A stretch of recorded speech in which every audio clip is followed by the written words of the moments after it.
तंत्र के रूप में इस्तेमाल करते हुए पर्व त्योहार पर दंगा फसाद करने का काम करते हैं लोग। पहले पर्व खुशियां लाता था और आज के जमाने में पर्व तनाव लाते हैं कि समाज में कहीं दंगा फसाद न हो जाए। पूरा प्रशासन चौकस रहता है और ऐसे लोग खासतौर से जब चुनाव का वक्त होता है तो दंगे फसाद के रूप में उतारू रहते हैं। इतना ही नहीं, चुनाव 4 दिन 5 दिन बचा है। जिस हालत में रामगढ़ का उपचुनाव में तनाव पैदा करने के लिए बहुजन समाज पार्टी और भारतीय जनता पार्टी के लोग सड़कों पे गुंडागर्दी के पर उतारू हैं। राष्ट्रीय जनता दल के कई जगह पे कार्यकर्ताओं का रास्ता रोकना, गाड़ियां छेकना, गांव में धमकी देना, ऐसे दर्जनों घटनाएं जो करने के लिए अति उत्साह में लोग हैं। इस बात को ठीक से याद रख लें, चुनाव केवल 1 साल के लिए है। कौन जीतेगा कौन हारेगा मैं नहीं जानता, लेकिन सुधाकर सिंह यहाँ 5 साल रहेंगे, मुझसे टकराना होगा, इस बात को याद रखना है। और विधायक सांसद के सामने होता कुछ नहीं, इस भी बात को याद रखें। बन जाने के बाद भी ऐसे लोगों का घुटनों पे लाना मुझे अच्छी तरह से मालूम है। ऐसे गुंडों को सीधा करना और पिछली बार वाली गलती नहीं करेंगे। 20 वाली गलती नहीं करेंगे। पिछली बार 20 में 3 जगह ही लाठी से पिटाए थे लोग। इस बार चुनाव में गुंडागर्दी करेंगे तो 300 बूथ पर पिटाएंगे लाठी से, याद रखना है। जो समझ रहे हैं कि धमकी देकर के डरा देंगे राष्ट्रीय जनता दल के कार्यकर्ताओं को, मतदाताओं को, ऐसे लोग बहुत भ्रम में और मुगालते में हैं। और कभी कभी कहते भी हैं कि सब गांव देहात में जब वोट मांगने जाते हैं तो क्या कहते हैं, साहब काम तो सब ठीक है करते हैं, थोड़ा गर्म मिजाज के। तो गर्म मिजाज कब होता है? जब हमारे लोग को धमकी दिया जाएगा और हाथ छोड़ा जाएगा तो जरूर कभी कभी मेरा भी गर्म हो जाता है। और ये तलक और मिजाज किसी के चेहरे के चलते नहीं। लोग ये सोचते होंगे कि मैं गांव रामगढ़ में और कैमूर में ही मेरा मिजाज तलख रहता है, गरम। ऐसा बात नहीं। आप देखे होंगे कि आपके हितों की लड़ाई जब चल रही थी और मैं बिहार में कृषि मंत्री था तो राज्य के मुख्यमंत्री के सामने भी तनने का काम किया था, झुकने का काम नहीं किया था। इस बात को याद रखिएगा। ये झुकने वाली दूसरी नस्ल होगी। हम लोगों ने, जो आप लोगों ने चुना है, जिस काम के लिए चुना है, उसके लिए अगर हमको शहीद भी होना पड़ा तो हम पीछे हटने वाले लोग नहीं। और पद का शहीद तो छोटा होता है, पद का शहीद होना ये छोटा है। अगर जीवन में इसमें चला जाएगा तो इससे हम लोग को घबराते नहीं। जो आदर्श चुनाव की हम धरती पे खड़ा है, विकास की गवाही करने वाला ये गांव, जिसके मौजे में कैमूर नहीं इस राज्य का सबसे बड़ा पंप हाउस लगा और इस इलाके के भूख को समाप्त किया, इसकी गवाही यहाँ पर है। कोई अगर विरोधी वोट मांगता है, यही सबसे बड़ा दुर्भाग्य है। और इसके बगल में रहने वाले लोग कैंडिडेट कितना दूर के हैं रहने वाले बहुजन वाले? आदर्श चुनाव के बाद किस गांव का नंबर आता है? पिछिया का। उस गांव में जगदानंद सिंह ने कॉलेज बनाया था और उस कॉलेज को बंद कर किसने किया? अंबिका यादव ने बंद कर दिया था, याद रखिएगा। और जब मैं एमएलए हुआ तो उसको डिग्री कॉलेज को चालू करवाया और बच्चों को पढ़ने की व्यवस्था किया। हमारा संविधान, हमारा आईन विशेष अवसर के सिद्धांत के जरिए आपको अवसर प्रदान करता है सरकार की नौकरी में जाने का। लेकिन नौकरियां तभी मिलती है जब आप पढ़ेंगे। लेकिन जब आप पढ़ेंगे नहीं तो क्या करेंगे? जानवर के पीछे घूमेंगे और जानवर के पीछे घूमते घूमते आपका दिमाग भी जानवर जैसा हो जाएगा। ये चाहते हैं कि समाज के अंतिम पायदान पर बैठे हुए लोग की पढ़ाई लिखाई ना हो, लोग जानवरों के पीछे घूमते रहें। ये लोग केवल एमएलए एमपी बनने के लिए आए हैं, आपके हित के लिए, सुरक्षा के लिए नहीं आए। कोई यहां से लेकर के आदर्श चुनाव से लेकर के दुर्गावती तक के पूरे जो दहला मोड़ तक के बीच में जो पूर्व विधायक अंबिका यादव ने कोई एक काम किया होगा तो उसको जरूर दिखाइएगा। कोई सामुदायिक भवन बनाया होगा तो भी टूट गया होगा, इससे ज्यादा उनका हैसियत नहीं रहा। जबकि मैं उन्हीं के गांव में हॉस्पिटल बनवाया हूं। आप जाएंगे तो तेरी बाजार में हाई स्कूल का 2 करोड़ रुपए लगा के नई बिल्डिंग बनवाया। इस गांव में भी हमने 2 करोड़ रुपए लगा करके नई हाई स्कूल का बिल्डिंग बनवाया। बच्चे फर्श पर पढ़ते थे, उनकी हम बैठने की व्यवस्था हमने करने का काम किया। आप आगे तक जाइएगा तो सिमरा में हमने नया रोड बनवाया और रोड की गिनती नहीं, भूल जाते हैं 300 रोड कितना याद रखेंगे। आज बिजली के क्षेत्र में जितना तारपुर की जरूरत होती है, यही एक इलाका है पूरे बिहार में जहां खेती के लिए आपको तारपुर मिलता है। बाकी जगह क्या होता है मैं नहीं जानता। बगल में उत्तर प्रदेश से 1 किलोमीटर दूर वहां के किसानों को तारपुर खरीद कर लगाना पड़ता है, लेकिन हमारे रामगढ़ विधानसभा का कोई किसान कह दे कि हमारे बिजली खेती करने के लिए मुझे तारपुर खरीदना पड़ता है। हम विकास से कभी समझौता नहीं किए और इसीलिए हम लोग लड़ने का काम करते हैं।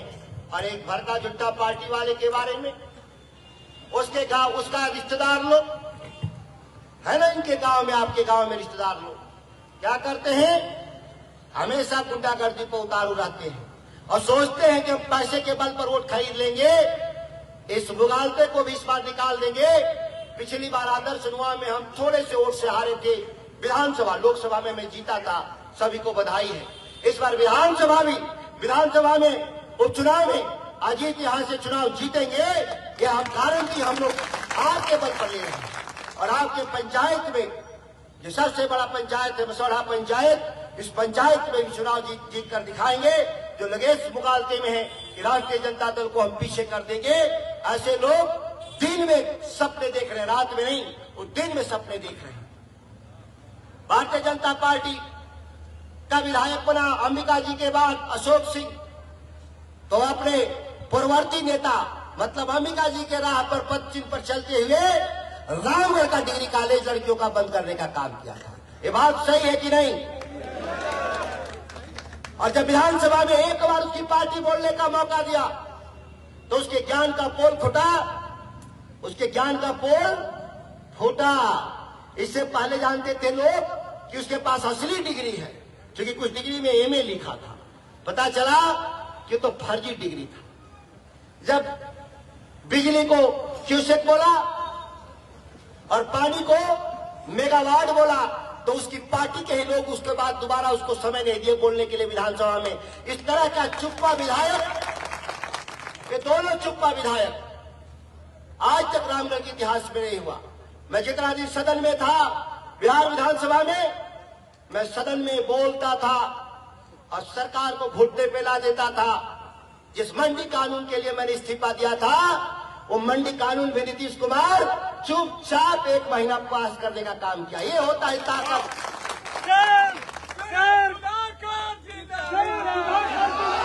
हमेशा नया चुनाव होता है और इस नए चुनाव में अजीत कुमार जैसा शक्तिशाली कार्यकर्ता, नेता नहीं कार्यकर्ता, जो लोगों के सम्मान के लिए 2-2 बार जेल जाने का काम किया, 4-4 महीना जेल रहने का काम किया, कोई है यहाँ जो बता दे इस काम को। और पढ़ाई उनकी इंजीनियरिंग में टॉपर, नौकरी छोड़ करके, और आपके बीच में 15 साल से सेवा कर रहे हैं। डायरेक्ट तबके नहीं, कोई भी ऐसा व्यक्ति नहीं है जो उनके काम को, उनके व्यक्तित्व को नहीं जानता। और मजबूत इरादे वाले नेता हैं, जिस बात का निर्णय लेते हैं उस पर अडिग रहने वाले लोग हैं। समझौता परस्त नहीं,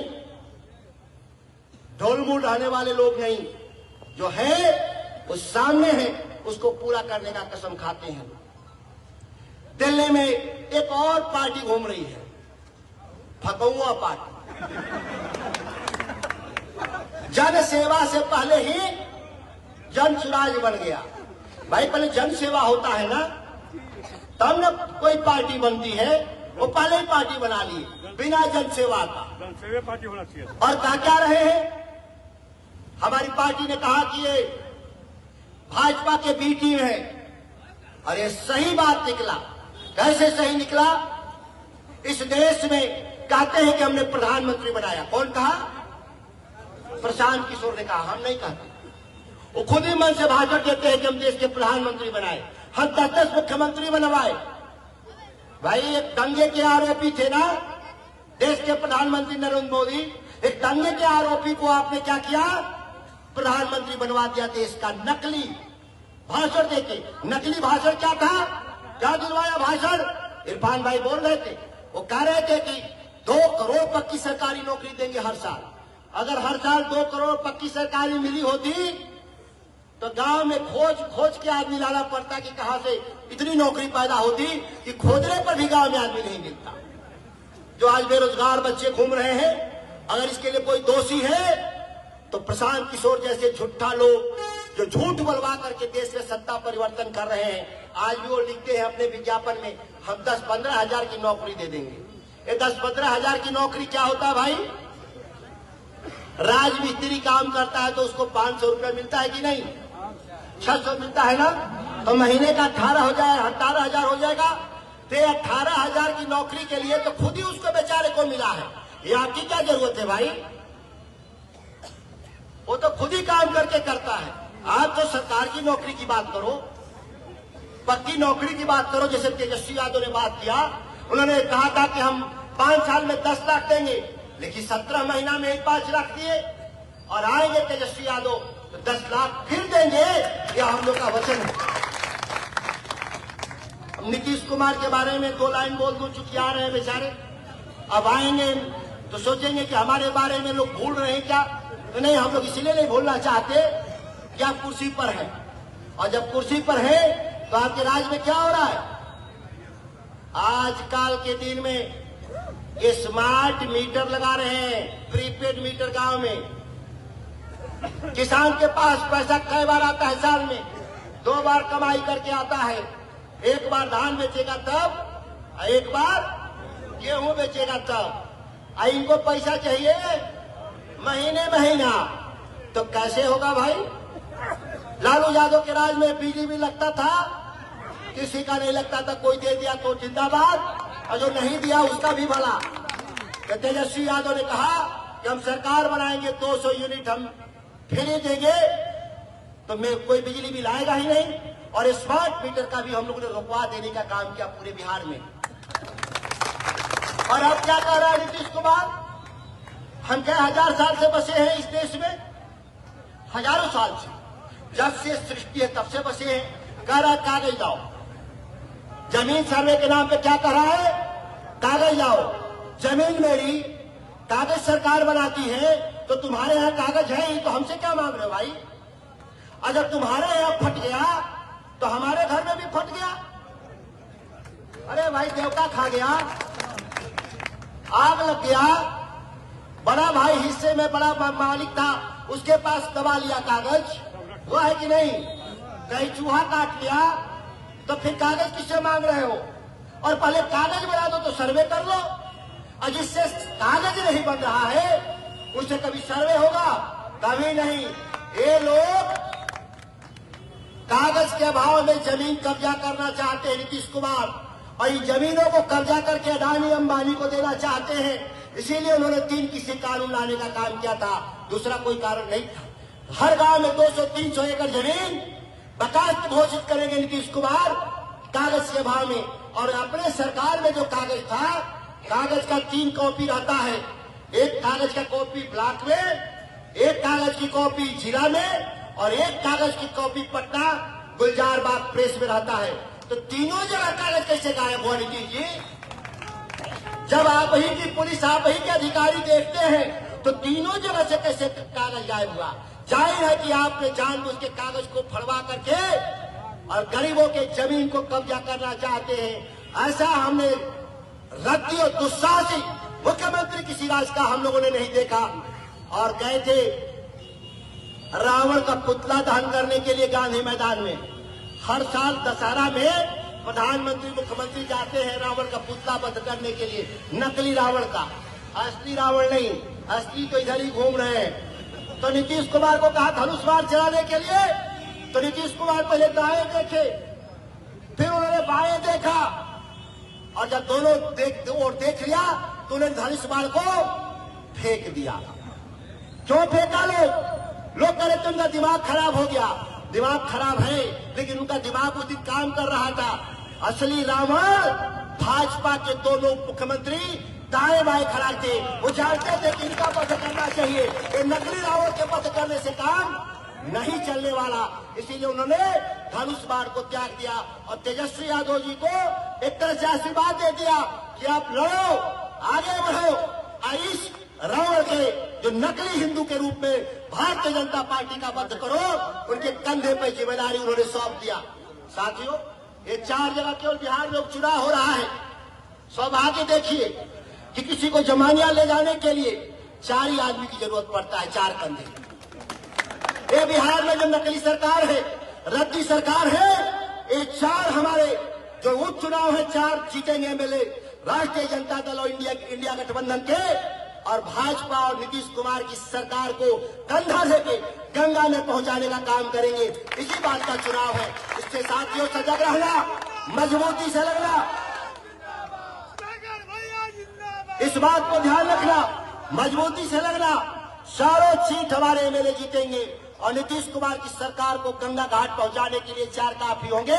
मैं आप सभी लोगों से आए हुए लोगों का अभिनंदन करते हुए, स्वागत करते हुए अपनी वाणी को विराम देता हूं और मैं 2-4 नारे लगाएंगे, उसका समर्थन करिएगा।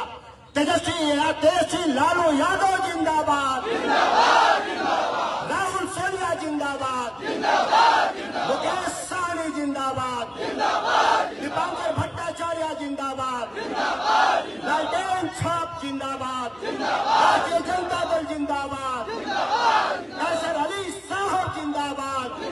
मैं इन्हीं चंद शब्दों के साथ अपनी वाणी को विराम देता हूं।